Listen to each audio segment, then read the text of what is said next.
नमस्कार, मी अमोल जोशी. रोखोकमध्ये आपलं स्वागत. आज आत्ता या क्षणाला संपूर्ण देश प्रार्थना करतो आहे एका सैनिकासाठी. 3 फेब्रुवारीला सियाचीनमध्ये झालेल्या हिमस्खलनामध्ये 10 सैनिक बर्फाखाली गाडले गेले. त्यातल्या 9 जणांना हौतात्म्य आलं, तर एक सैनिक मात्र 6 दिवस बर्फाखाली मृत्यूशी झुंज देत होता. सियाचीनमधली त्याची ही झुंज आता दिल्लीमध्ये आर्मीच्या हॉस्पिटलमध्ये देखील अजूनही अविरतपणे सुरू आहे आणि या लढाईत सुद्धा त्याने विजयी व्हावं यासाठी संपूर्ण देशवासीय प्रार्थना करत आहेत. मात्र या निमित्तानं सियाचीनच्या 1984 पासून सुरू असलेल्या मुद्द्याला पुन्हा एकदा तोंड फुटलेलं आहे. 1984 पूर्वी नो मॅन्स लँड असणारं सियाचीन, 1984 मध्ये झालेलं ऑपरेशन मेघदूत आणि त्यानंतर सियाचीनची बदललेली गणितं, या सगळ्याभोवती पुन्हा एकदा चर्चेचा झोत आलेला आहे. जर गेल्या 1984 पासून 2 दशकांपेक्षा अधिक काळामध्ये भारत आणि पाकिस्तानचे 2000 पेक्षा जास्त जवान तिथे मारले जात असतील आणि त्यातले बहुतांश सैनिक हे नैसर्गिक कारणामुळे निसर्गाविरुद्ध लढता लढता मारले जात असतील, तर पुन्हा एकदा सियाचीनबाबत नव्यानं विचार करण्याची गरज आहे का, असाही एक प्रश्न पुन्हा एकदा उपस्थित होतो आहे. सियाचीनमध्ये एखाद्या सैनिकानं काम करणं हे त्याच्यासाठी शारीरिक आणि मानसिक दृष्ट्या सुद्धा किती महत्त्वाचं आणि आव्हानात्मक असतं, याविषयी सुद्धा चर्चा होणं गरजेचं आहे. आणि सियाचीनबाबत भारत सरकारनं आपलं धोरण बदलावं का, तसं बदलणं शक्य आहे का, ते बदलण्याची गरज आहे का, आणि बदललं तर त्याचे परिणाम काय होऊ शकतील, यासारख्या वेगवेगळ्या प्रश्नांचा वेध आपण आज घेणार आहोत संघर्ष भूमी याच्या खास कार्यक्रमात.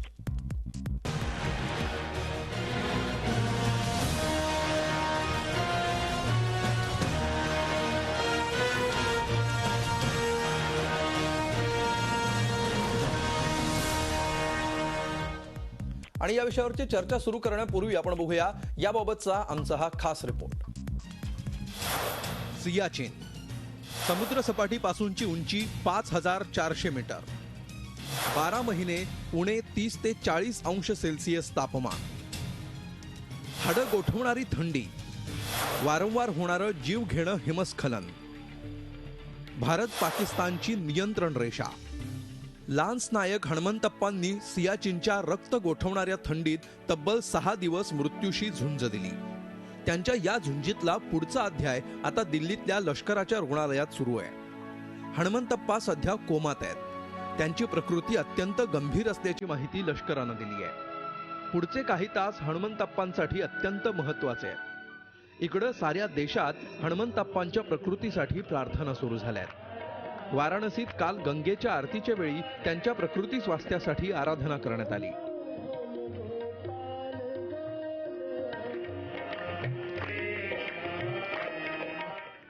मुंबईतल्या डब्बेवाल्यांनीही हणमंतप्पांची प्रकृती सुधारण्यासाठी प्रार्थना केली. दुर्घटनेतून बचावलेले हणमंतप्पा मृत्यूशी झुंज देत आहेत. तर याच दुर्घटनेत साताऱ्याच्या माण तालुक्यातल्या म्हस्करवाडीतले जवान सुनील सूर्यवंशी यांना वीरमरण आलंय. त्यांच्या मृत्यूच्या बातमीनं म्हस्करवाडीवर शोककळा पसरली आहे. सुनील सूर्यवंशी यांचं पार्थिव गुरुवारी त्यांच्या गावी आणलं जाईल. काही दिवसांपूर्वीच सुनील यांनी पत्नीला फोन करून घरातल्या लोकांची विचारपूस केली होती. तसंच स्वतःचीही ख्याली खुशाली कळवली होती. आपल्या मुलीच्या पहिल्या वाढदिवसाला घरी नसल्याची खंतही त्यांनी व्यक्त केली होती. सूर्यवंशी कुटुंबानं बांधलेल्या घराची वास्तुशांती आणि मुलीचा वाढदिवस एकाच दिवशी करा, असा सल्लाही त्यांनी पत्नीला दिला होता. सियाचीनमध्ये असा पावलोपावली मृत्यूशी सामना होतो. मात्र पाकिस्तान आणि चीनपासून भारताची सीमा सुरक्षित ठेवण्यासाठी भारतीय जवान अहोरात्र जीवाची बाजी लावत असतात. या वीर योद्ध्यांना सलाम. Bureau report, Zee Media. आणि या विषयावर चर्चा करण्यासाठी आपल्यासोबत पुण्यातून आहेत निवृत्त लष्करी अधिकारी ब्रिगेडियर हेमंत महाजन. त्याचबरोबर या चर्चेमध्ये सहभागी होत आहेत लक्ष फाउंडेशनच्या अध्यक्षा अनुराधा प्रभुदेसाई. अनुराधाजी या सातत्याने सैनिकांच्या संपर्कात असतात. सैनिक अनेकदा त्यांना फोन करत असतात आणि त्यांची सुखदुःख, त्यांच्या प्रेरणा, त्यांच्या जाणीवा या सगळ्याविषयी त्या आपल्याशी बोलणार आहेत या कार्यक्रमामध्ये. त्याचबरोबर या कार्यक्रमात माजी परराष्ट्र सचिव सुधीर देवरे हे सुद्धा पुण्यातून सहभागी होत आहेत. तर नागपूरहून या चर्चेमध्ये सहभागी होणार आहेत माजी लष्करी अधिकारी कर्नल अभय पटवर्धन. चर्चेला आपण सुरुवात करूया ब्रिगेडियर हेमंत महाजन यांच्यापासून. महाजनजी, आज संपूर्ण देश प्रार्थना करतो आहे हनुमंतप्पांना लवकरात लवकर बरं वाटावं आणि त्यांची मृत्यूशी सुरू असलेली झुंज पुन्हा एकदा यशस्वी व्हावी यासाठी. या निमित्ताने पुन्हा एकदा सियाचीनचा मुद्दा चर्चेत येतो आहे. त्यामुळे आपण चर्चेला सुरुवात करूया की सियाचीनचं संरक्षणाच्या दृष्टीने नेमकं काय महत्व आहे आणि सियाचीनमध्ये काम करणं हे एका सैनिकासाठी शारीरिक आणि मानसिक दृष्ट्या किती आव्हानात्मक असतं. असं आहे, ज्यावेळेस 1971 ची लढाई झाली त्यानंतर सिमला करार हा करण्यात आला. सिमला करार प्रमाणे लाईन ऑफ कंट्रोल वरती दोन्ही बाजूच्या डायरेक्टर जनरल मिलिटरी ऑपरेशन्स यांनी सही केली. म्हणजेच जी LOC ची जी रूपरेषा होती ती आता निश्चित करण्यात आली. मात्र सियाचीन ग्लेशियर जिथे आहे, ज्याला NJ 4828 म्हटलं जातं, तर मी नंबर बरोबर घेतला असेल तर तिथे मात्र अशा प्रकारचे मार्किंग हे झालेलं नव्हतं. त्यामुळे पाकिस्ताननी नंतर असा दावा करायला प्रयत्न सुरू केला की हा भाग हा आमचा आहे. आणि याआधी 1971 च्या आधी या भागामध्ये कुठलेही सैनिक नव्हते. ज्यावेळेस कळायला लागलं की पाकिस्तान काहीतरी गडबड करून सियाचीनची असलेले युद्धभूमीचे जे पिकेट्स आहेत, जिथे जे डोंगर आहेत, त्याच्यावरती आपलं सैन्य पाठवणार आहे, त्यावेळेला सैन्याने लगेच कारवाई केली, ज्याला आपण आत्ताच ऑपरेशन मेघदूत म्हटलं होतं. आणि आपण सियाचीनचं सर्वात वरचं जी जागा होती त्यावरती आपलं सैन्य तिथे नियोजित केलं. यामुळे आता याचं सामरिक महत्त्व असं आहे की या भागामध्ये आपण सर्वात उंच जागेवरती आहोत. डिफेन्समध्ये किंवा देशाचं रक्षण करण्याकरता उंच जागेचं महत्त्व फार असतं. थोडक्यात सांगायचं म्हणजे जर समजा या उंच जागेच्या एका पिकेटवरती एखादा प्लाटून असेल, म्हणजे 30 ते 35 सैनिक असतील, तर त्यांच्यावरती हल्ला करून तर त्याच्यावरती जर कब्जा करायचा असेल तर त्याला 9:1 म्हणजे 30 सैनिकांच्या विरुद्ध 300 सैनिक हे तुम्हाला वापरावे लागतील. म्हणजे उंच जागी आपले डिफेन्स ठेवणं हे महत्त्वाचं आहे. दुसरं असं आहे की इथून तुम्हाला शत्रूच्या इतर भागावरती नजर फार चांगली ठेवता येते. ती पाकिस्तानी ऑक्युपाईड काश्मीर असो की तिथूनच चीनचा जो अक्साई चीनचा जो भाग आहे तो पण जवळ आहे. आणि आपल्याला कल्पना असेल की तिथूनच काराकोरम हायवे जो पाकिस्तानच्या ग्वाडार बंदरातून सुरू होतो आणि चीनच्या शिनझियांग या प्रांतामध्ये पोहोचतो, तो पण तिथनं जातं. तर थोडक्यात संरक्षण करण्याच्या निमित्ताने सामरिकदृष्ट्या ही जागा फार महत्त्वाची आहे. म्हणून इथे भारतीय सैन्य आहे. फक्त एक लक्षात ठेवायला पाहिजे की साधे डोंगर आणि सियाचीन ग्लेशियर याच्यामध्ये फरक काय. साध्या डोंगरावरती फक्त माती असतात, खडक असतात. इथे कायमचा बर्फ असतो. उंची ही 18,000 फुटापासून तर 22,000 फुटा इतकी आहे. ग्लेशियर म्हणजे हिमनदी. जर बर्फ जास्त पडतो आणि कमी वितळतो तर ग्लेशियर तिथे फॉर्म होतो. तर म्हणून जगातल्या बहुतेक नद्यांचं उगमस्थान हे ग्लेशियर असतं. आणि सध्या ग्लोबल वॉर्मिंगमुळे तिथून बऱ्यापैकी ग्लेशियरची जी रुंदी आणि लांबी आहे ती कमी व्हायला लागलेली आहे. आणि यामुळे ग्लेशियर हा सरकत पण असतो. यामुळे ती हिमनदी असल्यामुळे ती जास्त धोकेदायक बनते. या भागामध्ये रस्ते अजिबात नाही. जर आपण सियाचीनचा बेस कॅम्प सोडला तर त्यापुढे आपल्याला चालत जावं लागतं आणि बेस कॅम्प पासून आपल्याला पुढे येण्याकरता 1 महिना इतका वेळ लागू शकतो. याच्याशिवाय तिथे जे मेंटेनन्स होतं, म्हणजे आपल्याला जे राशन मिळतं, हे सगळं हेलिकॉप्टरच्या मदतीने होतं. अर्ध्या वेळा रस्ता खराब असतो, बर्फ खूप पडतो, धुकं खूप असतं. हवेची जी स्पीड असते ही 10 km/h पासून तर 150 km/h एवढी असते. ज्यामुळे टेम्परेचर प्रत्येक 10 किलोमीटरला अजून 1 डिग्री सेंटीग्रेडनी कमी होतं. तर थोडक्यात इथलं टेम्परेचर पण फार कमी आहे. या भागामध्ये ऑक्सिजन फार कमी आहे. यामुळे या भागामध्ये जर काम करायचं असेल तर सैनिकांना अतिशय फिट राहावं लागतं. त्यांना हृदयाचे अनेक प्रॉब्लेम होतात, हाय बीपीचे प्रॉब्लेम होतात, चिलब्लेन्स वगैरे असे प्रॉब्लेम्स होतात. तर म्हणून जसं आपण पहिले म्हटलं, या भागामध्ये जी वेदर जे एकदम कठीण आहे यामुळे अनेक प्रॉब्लेम होतात. आणि निसर्गाशी लढताना आता त्या भागामध्ये बऱ्यापैकी टेक्नॉलॉजी आलेली आहे. म्हणजे तिथे आता ज्या बंकर्स आहेत ते बऱ्यापैकी आहेत. कपडे जे आहेत त्याला एक्स्ट्रा कोल्ड क्लायमेट असे कपडे म्हटलं जातं. रॅशन हे अतिशय उच्च दर्जाचं असतं. पण निसर्गाशी लढणं हे अजिबात सोपं नाही. आता या प्रसंगामध्ये एक हिमकडा कोसळला आणि या हिमकडामध्ये बाना पोस्टचे जवान गाडले गेले. लक्षात ठेवा, बाना पोस्ट वरतीच काही 1984 मध्ये सुभेदार बाना सिंग जे 8 जॅकेलाचे होते यांना या भागामध्ये परमवीर चक्र हे मिळालेलं होतं आणि तिथेच नेमकी ही म्हणजे ही जी वॉल आहे बर्फाची ती कोसळली आणि या खालती ते गाडले गेले. तर म्हणजे निसर्गाशी सामना करायचा प्रयत्न आपला बऱ्यापैकी सुरू आहे, पण प्रत्येक वेळी आपण त्यामध्ये यशस्वी होऊ शकत नाही. बिलकुल. आणि सातत्याने इथले सैनिक निसर्गाशी सामना करतायत जसं तुम्ही सांगता आहात. अनुराधा प्रभुदेसाई, सियाचीनमध्ये काम करणाऱ्या अनेक सैनिकांशी तुमचा सातत्याने संपर्क असतो, फोनवरून ते तुम्हाला संपर्क करत असतात, प्रत्यक्षात येऊन भेटत असतात.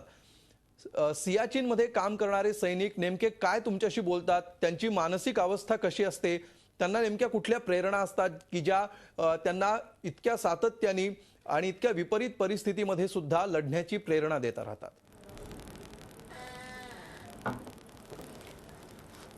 फक्त सियाचीन सैनिक असं नाही, सगळे सैनिक जिथे आहेत तिथे ते माझ्याशी बोलत असतात. मुळात असं आहे की आपण भारतीय नागरिक म्हणून जेव्हा त्यांच्याशी बोलतो किंवा मी त्यांच्याशी एक सामान्य स्त्री, मी स्वतः एक आई आहे, त्यामुळे त्या नात्याने बोलत असते. आपल्या समाजाचा किंवा आपल्या भारतीयांचा पाठिंबा हा त्यांचं मनोबल खूप वाढवतो. मला नेहमी असं वाटतं की 2 गोष्टी आहेत बघा, ज्ञान आणि माहिती. आजकाल काय झालंय, सगळेजण माहितीच्या आधारे बरंच बोलत असतात. सगळ्या विषयावर सगळेजण बोलत असतात. हा फरक आम्ही लक्षात घेतला पाहिजे की मला माहिती आहे म्हणजे मला ज्ञान आहे असं नाही. म्हणजे मला सोपं सांगायचं असं की माझ्या घरी अर्धा लिटर जर दुधाची पिशवी आली तर मी तमाम दुग्ध व्यवसायाबद्दल बोलू शकायची अथॉरिटी आहे का, हा विचार जितका प्रबलपणे प्रत्येकाने करायला हवा. आम्ही वाटेल ते बोलतो, तारतम्य नसेल असं बोलतो, आम्हाला माहिती आहे नाही तरी बोलतो. हा पाठिंबा लष्कराला देण्याची हा प्रकार नाही. आम्ही त्यांचा आदर राखला पाहिजे, आम्ही त्यांच्याबद्दल सातत्यानं चांगलं बोललं पाहिजे. त्या मुलांची नखं ही वाघनख आहेत, ती आपण मांजरीची करून चालणार नाही. त्यांच्या हाताला जर घट्टे पडले तर त्यांच्या घट्ट्याला मलम लावण्यापेक्षा त्यांचे खांदे आम्ही मजबूत केले पाहिजेत. आणि हे काम भारतीय म्हणून आपण सगळ्यांनी करणं भयंकर गरजेचं आहे. दुसरं असं असतं की तिथे जेव्हा ते सैनिक असतात तेव्हा मला असं एकाने फोन करून सांगितलं की मावशी मी आज खूप लो डाऊन झालो आहे आणि मला आता घरी फोन केला तर माझी आई रडेल, त्यामुळे तू माझ्याशी बोल, मला थोडा वेळ जरा तुझ्याशी बोलायचं आहे. आणि मग मी त्या मुलाशी जवळजवळ जेवढा वेळ तो मला कॉन्टॅक्टमध्ये होता तेवढा वेळ बोलू शकले. एकदा मला एकाने असं सांगितलं की मी सियाचीन हॉस्पिटलमध्ये गेले होते तिथे, तर त्यांनी मला असं सांगितलं आज एक कॅज्युअलिटी आहे तर कोण आलंय त्यांना सांग येऊ नका. तर मिन टाईम मी म्हटलं, त्या सेंट्रीने विचारलं आपण कोण, म्हटलं मी अनुराधा प्रभुदेसाई. तर त्या कर्नलनी मला सांगितलं मैडम आपको कौन मना कर सकता है. म्हटलं कैसे, तर आप हमको 18,000 फीट पर मिली है. तो मतलब मैं कभी आई थी, तो बोले आपकी कविता हमने 18,000 फीट पर मेरे बंदे पढ़ रहे थे वो सुनी है मैडम. इतना हौसला बढ़ा था क्योंकि 2 दिन हम निसर्ग के साथ इतने लड़ रहे थे आणि तुमची कविता वाचली आणि आम्हाला हौसला आला. एक छोटीशी गोष्ट आहे, ह्या गोष्टीमुळे त्यांचा आपण मॉरली आम्ही त्यांना सपोर्ट देत असतो. सैन्यदल घट्टमुट्ट आहे, आपण फक्त त्यांना मॉरली सपोर्ट करणं, चांगलं बोलणं, योग्य बोलणं आणि नैतिक पाठिंबा देणं हे फार गरजेचं आहे. आणि माहिती आणि ज्ञान यातला फरक ओळखणं सुद्धा गरजेचं आहे. फार महत्त्वाचा मुद्दा तुम्ही मांडलेला आहात. माजी परराष्ट्र सचिव सुधीर देवरे आपल्या सोबत आहेत. देवरे सर, 1984 पासून जर आपण बघितलं त्यापूर्वी सुद्धा मोठा इतिहास सियाचीनला आहे, ग्लेशियरला आहे. मात्र 1984 नंतर अगदी अलीकडच्या इतिहासात जर आपण डोकायचं म्हटलं तर जेव्हापासून ऑपरेशन मेघदूत झालं तेव्हापासूनची गणितं स्ट्रॅटेजिकली बदलली. त्या गणितांविषयी आपण काय सांगू शकाल? आपण भारताच्या दृष्टीने ते किती महत्त्वाचं आहे हे बोललोच, मात्र भारत, पाकिस्तान आणि चीन या तिन्ही देशांसाठी सुरू आहेत. सियाचीनचं महत्त्व तसं पाहिलं तर 1949 मध्ये जे कराची ॲग्रीमेंट झालं होतं तेव्हापासूनच आहे. कारण तेव्हा ज्याला सीज फायर लाईन म्हणतात ती 1947-48 पाकिस्तान्यांच्या हल्ल्यानंतर जी झालेली होती, तर तेव्हासुद्धा असं ठरलं होतं की हा जो पॉईंट आहे NJ9842 तोपर्यंत ती लाईन झाली आणि पुढचा जो अनडिलिनेटेड किंवा अनडिमार्केटेड जो भाग होता तो या ग्लेशियरच्या उत्तरेला असावा असं त्या ॲग्रीमेंटमध्ये सुद्धा लिहिलेलं होतं. त्यामुळे भारताने नंतर जी ह्याच्यामधली भूमिका घेतली ती त्याच्याशी म्हणजे 1949च्या कराराशी सुद्धा सुसंगत आहेच. 70 आणि त्याच्या आधीसुद्धा पाकिस्तानने अनेक तिथे अशा मोहिमा पाठवून काही त्याच्यामध्ये माउंटेनर्स होते, काही आर्मीचे लोक होते, असं करून आणि तो जो भाग आहे तो पाकिस्तानच्या नॉर्दर्न टेरिटरीला जवळचा आहे त्या मानाने. तर तिथे अशी मोहिमा पाठवून हा भाग आपल्या कशा कब्जामध्ये आणता येईल असा प्रयत्न चालवला होता आणि त्याला शेवटी उत्तर म्हणून मग 1984 साली त्याच्या थोडं आधीसुद्धा कर्नल नरेंद्र कुमार आणि अशा लोकांनी ते जाऊन आपलं तिथे अस्तित्व आहे आणि हे दाखवून दिलं आणि नंतर मग 1984 पासून आपण तिथे आपलं सैन्य ठेवायचा निर्णय घेतला. असं आहे की आता ह्याच्यामध्ये फार दुर्दैवी घटना घडत आहेत. खूप भारतीय माणसं ह्याच्यामध्ये आपले जवान, शूर जवान ह्याच्यामध्ये मृत्युमुखी पडले आहेत. आता सध्या जी घटना झालेली आहे ती तर फारच भयावह आहे. परंतु भारताच्या संरक्षणाच्या दृष्टीने सियाचनचं संरक्षण हे आपलं काश्मीरचं संरक्षण संबंध हा जो लेह आणि हा जो म्हणजे लडाख आणि हा जो भाग आहे ह्याच्या संरक्षणासाठी फार महत्त्वाचा आहे. आणि त्यामुळे गेली कित्येक वर्ष ह्याच्यावरती चर्चा होत आली आहे की हा भाग डिमिलिटराइज व्हावा का, ह्याच्यामध्ये सैन्य कमी करावं का. अनेक प्रकारची इथे अशी प्रपोजल्स मांडली गेलेली आहेत. अनेक ठिकाणी आम्हाला भारताला सुद्धा या बाबतीमध्ये लोक विचारत असतात की तुम्ही एवढ्या उंच ह्याच्यावरती सैन्य का ठेवता. परंतु ह्याच्यामध्ये दुसरा काही तरुणोपाय नाही आहे. भारताच्या एकूण संरक्षण व्यवस्थेमध्ये ही अत्यंत महत्त्वाची गोष्ट झालेली आहे.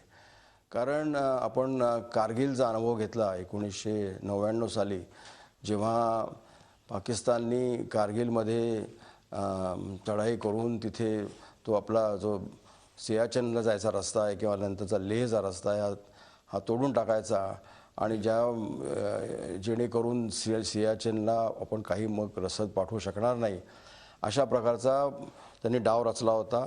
आणि तो आपल्या बहादूर सैन्यांच्या तेव्हा त्यांनी फार मोठी कामगिरी केल्यामुळे तो हाणून पाडता आला.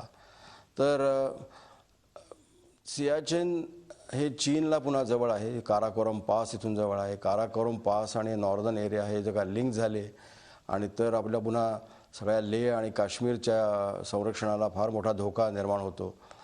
त्यामुळे हा जो उत्तरेकडचा सगळा जो भाग आहे हा स्ट्रॅटेजिकली फारच महत्त्वाचा आहे आणि त्या ह्याच्यातनं ही भारताला फार मोठी ह्याच्यामध्ये किंमत मोजावी लागते. परंतु संरक्षणाच्या बाबतीमध्ये त्याला काही फारसा उपाय नसतो, अशी एकूण ह्याच्यात परिस्थिती आहे. तर 84 पासून हे प्रयत्न जे चाललेले आहेत पुष्कळ ह्याच्यामध्ये चर्चा होतात, ह्याचं पूर्णपणे ह्याचं इव्हॅल्युएशन केलं जातं. आणि असूनसुद्धा आधी म्हटल्याप्रमाणे आपण स्ट्रॅटेजिकली तिथे अशा जागावरती आहोत ज्याला सल्तोरो रिज म्हणतात तिथली, त्याच्यामध्ये अशा उंच जागावरती आपण आहोत.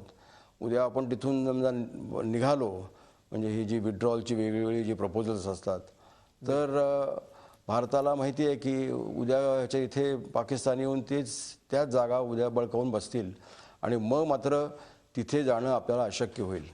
कारण ज्या प्रकारची किंमत तुम्हाला शारीरिक किंवा मानसिक किंवा आर्थिक मोजावं लागेल ती फार फार महागाची पडेल. त्यामुळे दुर्दैवाने पण हे करावं लागतं आहे. आणि हे अजूनही जोपर्यंत भारत आणि पाकिस्तानामधले जे दुसरे अनेक मुद्दे आहेत, काश्मीरचा मुद्दा आहे जो पाकिस्तान नेहमी उठवत असतात, अशा याच्यामध्ये जोपर्यंत काही मार्ग निघत नाही तोपर्यंत सियाचेनवरती काही असं लगेच काही सोल्युशन होईल असं काही वाटत नाही. बिलकुल. ह्याच्यामध्ये अजूनही एक मुद्दा मांडला जातो, ज्या प्रकारे सध्या भारत पाकिस्तानचे संबंध आहेत ते सुधारण्याच्या प्रक्रियेतला पहिला टप्पाच हा का असू नये असाही एक युक्तिवाद येतो. याविषयी आपण पुढच्या भागांमध्ये आपण याच्याविषयी चर्चा करूयाच. आपल्याबरोबर कर्नल अभय पटवर्धन आहेत, जे स्वतः पोस्टिंगला सियाचीनमध्ये होते. सियाचीनचा अनुभव त्यांनी घेतलेला आहे, तिथला निसर्ग त्यांनी जवळून बघितलेला आहे. अभयजी, ज्या प्रकारे ही घटना घडली त्यातून सगळ्यांना हा एक प्रश्न सगळ्यांना एक आश्चर्य तर वाटलं ज्या प्रकारे हनुमंतप्पांनी 6 दिवस बर्फाखाली राहून मृत्यूशी झुंज दिली. तर तिथल्या वातावरणाविषयी तुम्ही आम्हाला सांगाच. मात्र 10 सैनिकांमध्ये केवळ हनुमंतप्पा बचावू शकले, मृत्यूशी झुंज देऊ शकले आणि त्याच्यावर विजय मिळवू शकले. तर हे नेमकं कसं साध्य झालं असावं? कुठल्या कारणामुळे त्यांना मृत्यूशी झुंज देता आली असावी? 6 दिवस त्यांना तग कशामुळे नेमका धरता आला असावा?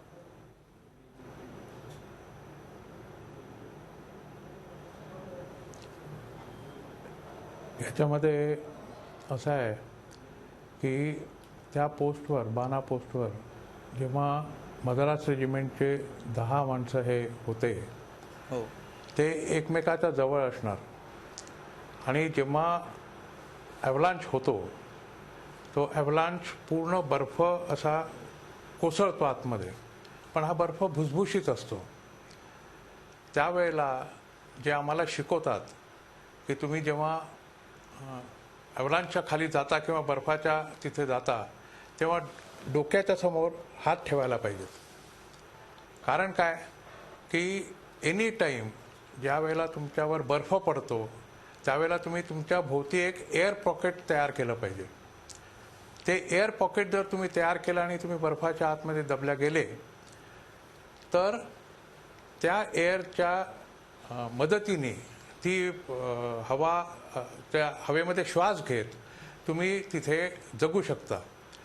यावेळेला असंच झालं असणार की हे सगळे एकत्र तिथे असतील आहे आणि पूर्ण खडा कोसळल्यानंतर हनुमंतप्पा जो आहे तो या तर मध्ये असणार 3-4 नंबरवर, किंवा तो अशा ठिकाणी असेल की त्याच्या आजूबाजूला 3-4 लोक असतील आहे.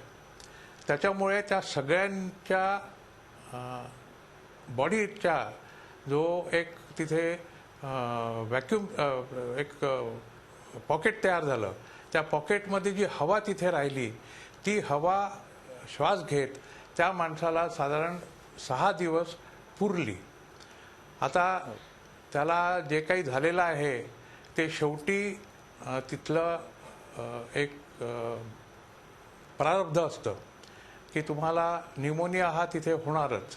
कारण बर्फामध्ये जर तुम्ही गेले आणि सतत श्वास घेत राहिले तर न्यूमोनिया होण्याची शक्यता ही अतिशय जास्त असते. त्यामुळे आता त्याला न्यूमोनिया झालेला आहे. तो सध्या कोमामध्ये आहे.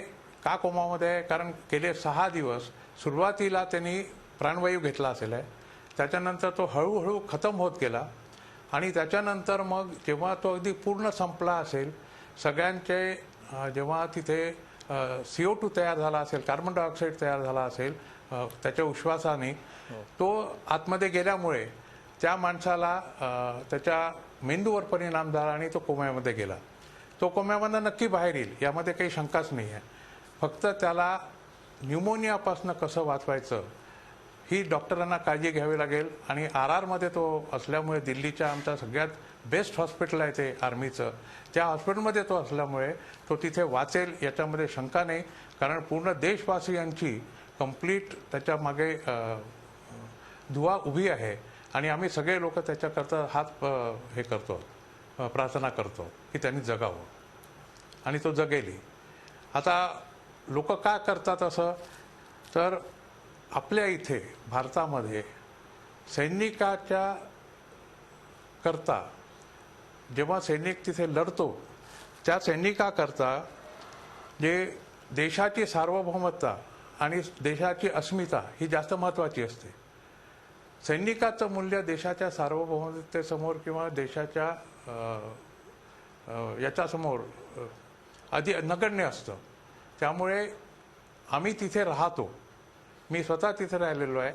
सुरुवातीला जेव्हा सायचिन आम्ही ऑक्युपाय सुद्धा केलेलं नव्हतं, त्यावेळेला 1977-78 मी तिथे पेट्रोलिंग केलेलं आहे. पण ते पेट्रोलिंग आमचं बेस कॅम्पवरच झालेलं होतं. पण वरचा जो प्रदेश आहे सायचिनचा प्रॉपर, जो हिमनगाचा प्रदेश आहे किंवा सायचिन ग्लेशियरचा जो प्रदेश आहे, त्या प्रदेशामध्ये परिस्थिती अशी आहे की तुम्ही पाय ठेवाल आणि केव्हा तुम्ही 200 ते 250 फूट क्रिवॅसीमध्ये जाऊन फसाल हे तुम्हाला कळत नाही. इतकी डिसेप्टिव्ह तिथे जमीन असते, इतकं तिथे डिसेप्टिव्ह ॲटमॉस्फिअर असतं, इतकी तिथे ऑक्सिजनची कमी असते की सी लेवलच्या पेक्षा सायचिनचं ऑक्सिजनचं प्रमाण जे आहे ते साधारण 20% आहे आणि माणसाला जगण्याकरता 100% ऑक्सिजन लागतो. आम्हाला जिवंत माणसांना तिथे 20% ऑक्सिजन मिळतो. तर ज्याच्यावर कडा कोसळला असेल त्या माणसाला किती ऑक्सिजन मिळेल. त्यामुळे असे हे प्रसंग आमच्यावर येतात, पण आम्ही त्याला तोंड देतो आणि त्याच्याच करता आमची तिथे नियुक्ती झालेली आहे. बिलकुल. आणि गेल्या अनेक वर्षांपासून अशा प्रसंगांना तिथला सैनिक तोंड देत आलेला आहे. या सगळ्याविषयीची चर्चा आपण सुरू ठेवूया. इथलं सैन्य परत बोलवण्याच्या किंवा ज्याला डिमिलिटरायझेशन असा शब्द वापरला जातो त्या दृष्टीने सध्याच्या जागतिक परिस्थितीमध्ये काही शक्यता दिसत आहेत का? तसं करणं भारतासाठी स्ट्रॅटेजिकली शहाणपणाचं ठरू शकेल का? या सगळ्याविषयी सुद्धा आपण बोलूया. संघर्ष भूमी या कार्यक्रमात आपण चर्चा करतो आहोत सियाचीन विषयी. ब्रिगेडियर हेमंत महाजन, जर आपण आकडेवारीवर नजर टाकली तर 1984 पासून दोन्ही देशांचे मिळून 2000 पेक्षा जास्त सैनिक धारातीर्थी पडलेले आहेत वेगवेगळ्या कारणांसाठी सियाचीनमध्ये. तर सरकारने संसदेमध्ये जी आकडेवारी गेल्या वर्षी सादर केली त्यानुसार 869 सैनिक शहीद झालेले आहेत. संसदेमध्ये सादर झालेली ही माहिती होती. 1984 पासूनचा हा आकडा आहे. एकीकडे ही परिस्थिती आणि दुसरीकडे परराष्ट्र मंत्र्यांचा पाकिस्तान दौरा किंवा नरेंद्र मोदींनी अचानकपणे पाकिस्तानला दिलेली भेट, या सगळ्यातून एक विश्वासाचं वातावरण निर्माण होतंय असं आपल्याला वाटतंय का? आणि त्यातून कुठेतरी सियाचीनचा प्रश्न मार्गी लागेल किंवा ज्याला डिमिलिटरीराइज म्हणतात, जिथून सैनिक मागे घेतले जाणं, या सगळ्या प्रक्रियेची काही शक्यता सध्याच्या राजकीय परिस्थितीमध्ये आणि आंतरराष्ट्रीय परिस्थितीमध्ये आपल्याला दिसते का? माझं उत्तर अगदी सरळ आणि साफ आहे की भारत पाकिस्तान संबंध हा एक शून्याचा पाढा आहे. आणि गेले 66 वर्ष पंडित जवाहरलाल नेहरू, लाल बहादूर शास्त्री, त्यानंतर इंदिरा गांधी, त्यानंतर डॉक्टर मनमोहन सिंग, मध्ये नरसिम्हा राव आणि शेवटी अटल बिहारी वाजपेयी आणि नरेंद्र मोदी यांनी भरपूर प्रयत्न केला आहे पाकिस्तानशी आपले संबंध चांगले करण्याकरता. पण त्यातून काही निष्पन्न झालं नाही. कारणं वेगवेगळी आहेत. पण माझं पहिलं स्टेटमेंट की हा प्रश्न म्हणजे भारत पाकिस्तान संबंध हा एक शून्याचा पाढा आहे. शून्यांनी कशालाही गुणलं तर त्याचं हे उत्तर शून्य येतं. तर म्हणून सियाचीनचा प्रश्न हा भारत पाकिस्तान संबंधाशी जोडला पाहिजे. तुम्ही एक शब्द वापरला डिमिलिटराइज. काही असे तज्ज्ञ आहेत की ज्यांना मी उंटावरून शिळा हाकणारे तज्ज्ञ म्हणतो, ते सांगतायत की ही भूमी डिमिलिटराइज करा. अरे तुम्हाला एवढं कसं कळत नाही की आज आपण उंच भागावरती आहोत, पाकिस्तानी सैन्य खालच्या भागावरती आहे. आपण जर तिथून परत आलो आणि जर पाकिस्तानी सैन्य तिथे येऊन बसलं तर आपल्याला कारगिल सारखी लढाई पुन्हा एकदा लढावी लागेल. लक्षात ठेवा, कारगिलचं युद्ध हे 1 महिना चाललं होतं आणि ते फक्त 10 ते 12,000 फूट एवढ्या उंचीवरती होतं. आता हे जे युद्ध होईल सियाचीनचं, ते 18 ते 22,000 फूट एवढ्या उंचीवरती होईल. तर त्यामुळे तिथलं युद्ध जिंकणं हे अतिशय कठीण आहे. म्हणून तिथनं सैन्य परत आणणं ही एक घोडचूक होईल. लक्षात ठेवा, कारगिलचं जे युद्ध झालं, पाकिस्तानी सैन्याने त्याच भागामध्ये प्रवेश केला जिथून विंटर्समध्ये म्हणजे हिवाळ्यामध्ये भारताच्या काही पोस्ट खाली केल्या जायच्या. तिथे ते येऊन बसलं आणि आपल्या इंटर बटालियन गॅप्स किंवा इंटर ब्रिगेड गॅप्समध्ये जो मोकळा भाग होता तिथे येऊन ते बसलं. आणि जर आपण अशा प्रकारच्या आणि तिथे जिथे पहिले फक्त कारगिलच्या भागामध्ये 1 ब्रिगेड होती, आता आपण म्हणतो की भारताची 1 इंच सुद्धा भूमी आम्ही देणार नाही. आता तिथे एक डिव्हिजन म्हणजे जवळजवळ तिप्पट सैन्य झालेलं आहे. तर ही डिमिलिटराइज झोन सियाचीनमध्ये करणं ही एक घोडचूक होईल. दुसरं काही तज्ज्ञ सांगायचा प्रयत्न करतात की तिथे आपण तंत्रज्ञानाच्या मदतीने लक्ष ठेवून, कुठलं तंत्रज्ञान मला माहीत नाही. काही यांचे मी ते ऐकली, शेखर गुप्ता आहेत, प्रशांत भूषण आहेत, त्यांनी काही ते सांगितलं. आज कुठलं तंत्रज्ञान तुम्ही बोलताय? आज फक्त सॅटेलाइटचं जे तंत्रज्ञान आपल्याकडे आहे तिथे माणसाला तुम्ही जमिनीवरती शोधू शकत नाही. आणि तुम्ही फक्त आपल्याकडे आज 6 सॅटेलाइट आहेत की ज्यांनी आपण आपल्या सीमेवरती लक्ष ठेवायचा प्रयत्न करतो आहे. म्हणजे आपण 24 तास आपल्या सीमेवरती लक्ष ठेवू शकत नाही. ज्यावेळेस क्लाउड्स खालती येतात, ज्यावेळेस बर्फ पडतो, ज्यावेळेस रात्र येते, सॅटेलाइटमधनं तुम्हाला काहीही फारसं निघत नाही.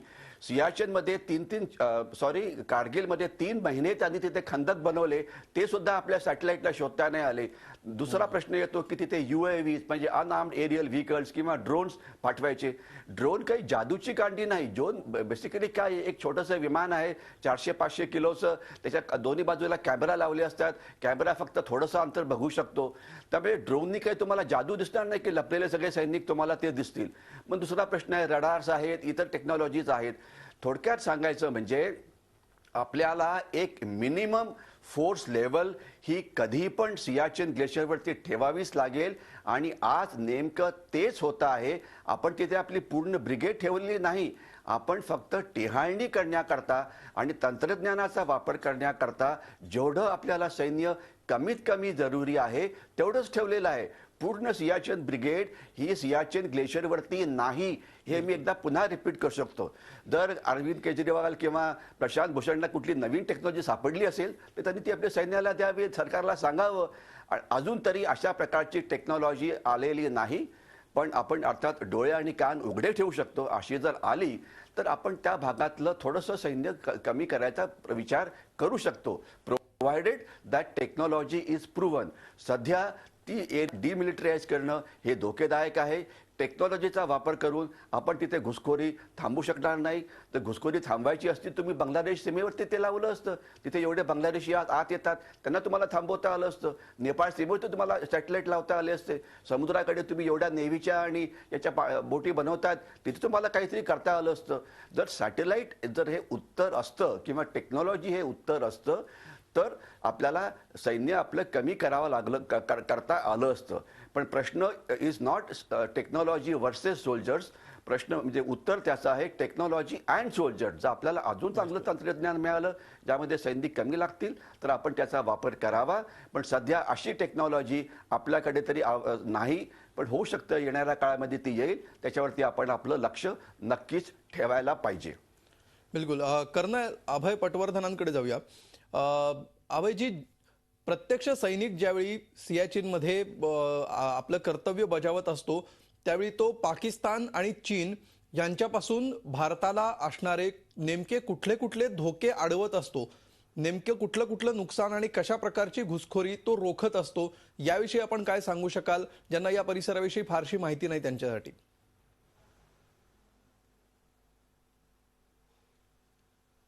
असं आहे की ज्या लोकांनी कधी सायचीन पाहिलेलं नाही आहे किंवा ज्या लोकांना सायचीनबद्दल अजिबात कल्पना नाही, असे लोक जेव्हा सायचीनवर बोलतात तेव्हा माझ्यासारख्या माणसाला थोडंसं दुःख होतं.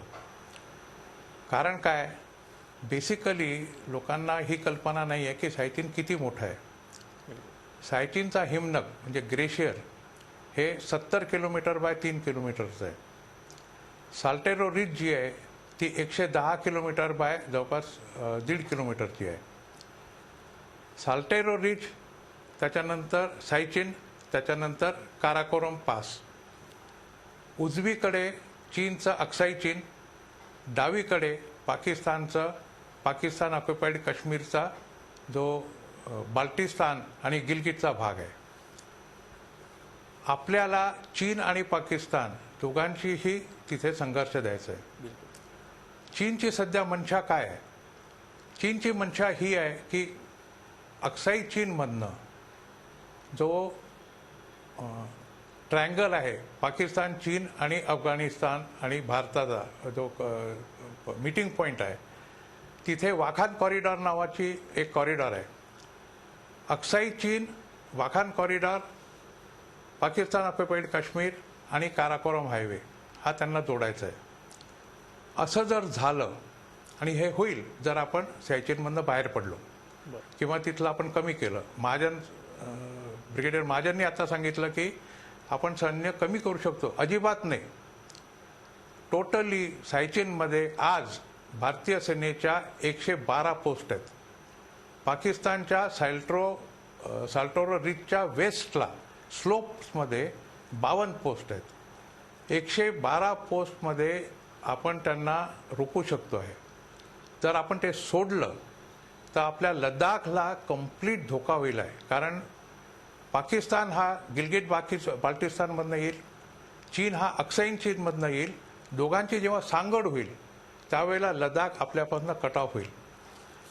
जनरल मुशर्रफनी जेव्हा तो ब्रिगेडियर होता त्यांनी जसं देवरे सरांनी सांगितलं की 1984च्या आधीपासून हे चालू झालेलं आहे. ऑगस्ट 1983 मध्ये मुशर्रफची SSG, जेव्हा तो SSG कमांडंट होता स्पेशल सर्व्हिस ग्रुपचा, त्यावेळेला बिलाफॉन्डला ही जी तिथली एक मोठा पास आहे सायचिन ग्लेशियरवरचा, त्या पासवर ते लोक 10 दिवसाकरता येऊन बसले होते. But they could not sustain themselves, so they went back. त्यावेळेला जेव्हा कर्नल कुमारनी हे सांगितलं की बा अशी अशी गोष्ट झालेली आहे, आणि त्याच्यानंतर जेव्हा गव्हर्नमेंटने ठरवलं आणि इंदिरा गांधींनी ओके केलं की तुम्ही आता सायचिनमध्ये जा, त्यावेळेला 13 एप्रिल 1984ला पहिल्यांदा फोर कोमाऊचा that time captain Surendra Kulkarni हा तिथे पहिल्यांदा उतरला. आपला महाराष्ट्रीयन माणूस होता जो पहिल्यांदा सायचिनवर उतरला. फार कमी लोकांना हे माहिती आहे. फोर कोमाऊच्या अल्फा कंपनीच्या 3 प्लाटूनचा हा माणूस होता, म्हणजे कंपनी कमांडर होता. हा तिथे उतरला. He was the first man to jump from a Cheetah helicopter on बिलाफॉन्डला. त्याच्यानंतर त्यांनी जवळपास 4 वाजता दुपारी तिथे भारताचा तिरंगा फैलवला. लान्स नायक रमेश सिंग नावाचा त्याचा जो रेडिओ ऑपरेटर होता, he was the first casualty in Siachen, कारण तो त्याच दिवशी संध्याकाळपर्यंत त्याला न्यूमोनिया झाला. 2 दिवसानंतर तिथे भयंकर, म्हणजे यांना ड्रॉप केल्यानंतर तिथे खूप जोराचं ब्लिझार्ड सुरू झालं. 2 दिवस तिथे कोणी जाऊ शकलं नाही, त्यामुळे तो तिथे न्यूमोनियाने दगावला. He was the first casualty. त्याच्यानंतर इतक्या कॅज्युअल्टी तिथे झालेल्या आहेत. आज जर आपण सायचिन सोडलं किंवा आपण सायचिनमधनं माघार घेतली किंवा तिथलं सैन्य कमी केलं आणि सायचिनवर इकडनं म्हणजे पूर्वेकडनं चीन आणि पश्चिमेकडनं पाकिस्तान आला, आपल्याला लडाखमध्ये डबल पिन्सर मुवमेंटला तोंड द्यावं लागेल. आपला जो खारदुंगलापासनं कारगिल आणि त्याच्या पलीकडे जो रस्ता जातो, जे ॲक्सिस ऑफ मेंटेनन्स आहे, ते पूर्ण कट ऑफ होईल. मुशर्रफला या गोष्टीची माहिती होती, कारण तो एक चांगल्यापैकी सामरिक तज्ज्ञ आहे. त्यांनी 1983 मध्ये ही गोष्ट गाठीस बांधली होती. 1984 मध्ये जेव्हा ते करणार होते त्याच्या आधीच जनरल छिब्बर आणि जनरल हुन यांच्या प्रयत्नांनी त्यांनी इंदिरा गांधींना कबूल करवलं. त्यांच्याशी जेव्हा त्यांनी त्यांचं ब्रीफिंग केलं, आणि मॅडम इतक्या, म्हणजे त्यांचं विजन इतकं मोठं होतं की त्यांना या गोष्टीची कल्पना आली. त्यांनी ओके दिलं, आणि हे ओके झाल्यानंतर आपली तिथे जे सैन्य गेलं ते गेलेलं आहे. आपल्याला हे लक्षात घ्यायला पाहिजे की कुठलीही गोष्ट, आज आपण सायचिनवर बसलेलो, आपण चीन आणि पाकिस्तानच्या मध्ये पाचर ठोकल्याचं काम करतो. They both cannot combine together. बिलकुल. आता जर आपण सायचिन सोडलं तर ते दोघं जण एकत्र येतील आणि आपल्याला त्याचा घाटा होईल. दुसरी गोष्ट, पाकिस्तान ऑक्युपाईड काश्मीरमध्ये आज चीनचे किमान 5 ते 10,000 फायटिंग सोल्जर्स आहेत, आणि जवळपास 2 लाख तिथे त्यांचे वर्कर्स आहेत. ही गोष्ट फार कमी लोकांना माहिती आहे. जे लोक सारखं म्हणतात की सायचिन आपण सोडायला पाहिजे, किंवा सायचिनचा 1 दिवसाचा जर मेंटेनन्स आहे त्याच्यामध्ये तुम्ही इतक्या शाळा बांधू शकता, इतके तुम्ही रोड बांधू शकता, इतक्या लोकांना जेवण देऊ शकता. अरे पण जर सायचिन गेलं, त्याच्यानंतर लडाख गेलं, त्याच्यानंतर व्हॅली गेली, तर तुमच्यापाशी राहिलं काय? आजपर्यंत भारतीय राजकीय लोकांनी किंवा भारतीय जे आपली प्रशासन आहे, प्रशासनाने आजपर्यंत कधीही आपल्या सैन्याकरता किंवा देशाकरता बफर स्टेट उभं करावं याचा प्रयत्न केला नाही. उलट प्रत्येक वेळा जे सेनेने लढाईमध्ये जिंकलं ते यांनी वाटाघाटींच्या टेबलावर परत केलेलं आहे. आता जर हे सुरू झालं, आणि हे सुरू झालं होतं 2012च्या नंतर, जेव्हा पहिल्यांदा डर्बनमध्ये कॉन्फरन्स झाली होती साऊथ आफ्रिकेमध्ये, त्यावेळेला हा सायचिनचा वापसीचा प्रश्न निर्माण झाला होता. त्याच्यानंतर Devare sir will bear me out की आपली ट्रॅक टू डिप्लोमसी सुरू झाली होती. त्याच्यामध्ये अनेक आर्मीचे लोक होते, एअरफोर्सचे लोक होते, नेव्हीचे लोक होते, आपल्या प्रशासनाचे लोक होते, फॉरेन सेक्रेटरीज होते त्याच्यामध्ये अनेक. त्या लोकांनी जवळपास हा करार केलेला होता. हा करार जवळपास साईन झालेला होता की सायचिनमधनं आपली वापसी होणार, पण तो झाला नाही, कारण त्या कराराला जे मॉनिटर करत होते ती कॅनेडियन कंपनी होती. त्यांनी इंटरनेटवर याची माहिती टाकली आणि त्याच्यानंतर जो काही गदारोळ झाला त्याच्यामुळे आपण अभयजी, त्याच्यानं परत आलो तुम्ही खूप नाही. महत्वाचे मुद्दे सायटीनचं मांडताय. जे- मात्र ज्या मुद्द्यापर्यंत आता तुम्ही येऊन पोहोचलेला आहात तिथून पुढे वेळेअभावी मला तुम्हाला इथं थांबवावं लागतंय. सुधीर देवरेजी, ज्या प्रकारचा आतापर्यंत झालेले करार, भारताची भूमिका, 1984 साल त्यावेळेचं ऑपरेशन आणि त्यानंतरची कारगिल युद्धाशी भली मोठी पार्श्वभूमी असलेलं हा सियाचीनचा प्रश्न आहे.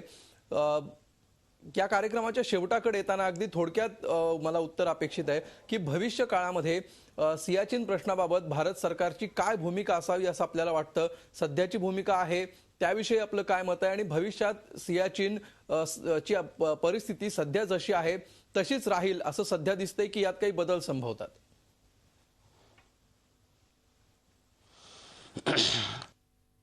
आंतरराष्ट्रीय करार जेव्हा होतो त्याच्यामध्ये व्हेरिफिकेशनची अत्यंत लायक जोपर्यंत तजवीज नसेल तर तो करार एकतर होऊ शकत नाही किंवा तो करार काही राहू शकत नाही.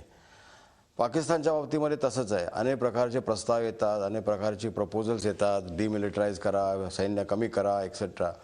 परंतु आपला जो पाकिस्तानबरोबरचा अनुभव आहे, कारगिलचा अनुभव आहे, त्याच्यानंतर गेली कित्येक काही महिने आणि वर्ष आपली LOC आहे त्याच्यावरती पाकिस्तानने सध्या ज्या प्रकारचे ॲग्रेशन करतायत, त्याच्या गोळीबार करतायत, त्याच्यानंतर दहशतवादी त्याच्यातनं येत आहेत, किंबहुना आंतरराष्ट्रीय सीमेवरून सुद्धा येत आहेत. अशा याच्यामध्ये असं कुठलं व्हेरिफिकेशन आहे की असं काय कॉन्फिडन्स आहे पाकिस्तानबरोबर आज आपला की जेणेकरून आपण अशा मोठ्या निर्णयामधनं एक प्रकारचा त्याच्यामध्ये मोठा बदल करू शकू, म्हणजे सियाचीनबद्दल बदल करू शकू. तर हे बघावं लागेल की जर आपला खरोखरच पाकिस्तानबरोबर डायलॉग सुरू झाला आणि त्याच्यातनं काही थोडंसं निष्पन्न होतं असं वाटत असेल तर मग या गोष्टीचा विचार करता येईल. परंतु आजच्या मितीला तर ते असं काही दिसत नाही आहे. आज तर डायलॉग सुद्धा चालू नाही आहे. ओके. पाकिस्तान जेव्हा जेव्हा दहशतवादाचा आपण मुद्दा त्यांच्यासमोर प्रकर्षाने मांडतो तर तो ते टाळून ते काश्मीरचाच मुद्दा आणत असतात. तर अशा याच्यामध्ये हा डायलॉग किती लवकर सुरू होईल आणि कितपत यशस्वी होईल हे पण सांगता येत नाही. त्यामुळे LOC जेव्हा केव्हा LOC वरती एक प्रकारची म्हणजे अशी एक कल्पना होती लोकांची, हे जसं आत्ता म्हणाले पटवर्धन की ट्रॅक टू डायलॉगमध्ये अशा गोष्टी होत असतात की ही जी LOC आहे ती सॉफ्ट बॉर्डर व्हावी, दोन्हीकडच्या लोकांनी एकमेकांच्यामध्ये मुवमेंट सुरू व्हावी. त्याच्यानंतर असं होत होत मग भारत आणि पाकिस्तान यांचे काश्मीरमधले जे संबंध आहेत किंवा त्यांच्यातल्या ज्या काय त्यांच्यामधले जे डिफरन्सेस ते कमी होतील. तर ही गोष्ट व्हायला खूप वेळ लागेल.